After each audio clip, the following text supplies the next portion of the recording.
ஒரு சூப்பர் டேஸ்ட்டான கேரளா ஸ்டைல் கலத்தப்பம் எப்படி செஞ்சுட்டாக்குன்னு பார்த்துருமா. ஒரு கிளாஸ் பச்சரிசியை 2 டைம் கிட்ட நல்லா அலசிட்டு ஒரு மணி நேரம்னாலும் ஊற வச்சுருங்க. இப்போ ஊற வச்சுருக்க அரிசியை மிக்சியில் சேர்த்துக்கரலாம்.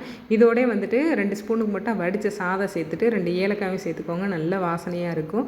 ஒரு டைம் கிட்ட அரைச்சிட்டு அதுக்கப்புறமேட்டு ஒரு கிளாஸ் தண்ணி ஊற்றி நல்லா நைஸாக அரைச்சிக்கோங்க. எந்த அளவுக்கு நல்லா மையாக அரைக்க முடியுமோ அந்த அளவுக்கு நல்லா மையாக அரைச்சிக்கோங்க. அரிசி அதிகமாக இருந்துச்சுன்னா கிரைண்டரில் கூட அரைச்சிக்கலாம். கம்மியாக இருந்துச்சுன்னா மிக்சியே போதுங்க. பாருங்கள், எடுத்து ஊற்றும் போது இந்த மாதிரி இருக்கணும். இது ஒரு தனியாக ஒரு பாத்திரத்துக்கு மாற்றிட்டு இப்போ கை விட்டு பார்த்தீங்க அப்படின்னா பதம் வந்து இந்த மாதிரி இருக்கணுங்க. கொஞ்சம் கூட அரிசி தெரியவே கூடாது. நல்லா நைஸாக இருக்கணும். ஒரு கிளாஸ் அரிசிக்கு ஒரு கிளாஸ் வெல்லம் கரெக்டாக இருக்கும். இதையும் ஒரு 1/4 கிளாஸ் தண்ணி ஊற்றிட்டு நல்லா தண்ணியை மட்டும் கரைச்சிக்கோங்க. பாகுபதம்லாம் எதுவும் தேவையில்லை. இப்போ அரைச்சி வச்சுருக்கிற மாவில் கரைச்சி வச்சுருக்கிற வெள்ளத்தை சேர்த்து நல்லா மிக்ஸ் பண்ணி விட்ருங்க. ஃபில்ட்ரு பண்ணிவிட்டு சேர்த்துக்கோங்க. 1/4 ஸ்பூன் உப்பு, 1/4 ஸ்பூன் பேக்கிங் சோடா நல்லா மிக்ஸ் பண்ணி விட்ருங்க. உப்பு அந்த சோடாவுக்கும் நல்லா கரைஞ்சிருக்கணும். இப்போ குக்கர் வச்சுட்டு 2 ஸ்பூனுக்கு மட்டும் தேங்காய் எண்ணெய் சேர்த்துட்டு ஒரு கைப்பிடி அளவு தேங்காய் சேர்த்து கோல்டன் கலரில் வர மாதிரி நல்லா வறுத்துருங்க. இப்போ நம்ம எடுத்து வச்சுருக்கிறோம்ல மாவு கலவை, அதையும் இதில் சேர்த்துட்டு மிக்ஸ் பண்ணி விட்றாதீங்க. அப்படியே தட்டு போட்டு மூடிட்டு அடுப்பை சிம்மிலே வச்சு 1/4 மணி நேரத்துக்கு எடுத்துருங்க.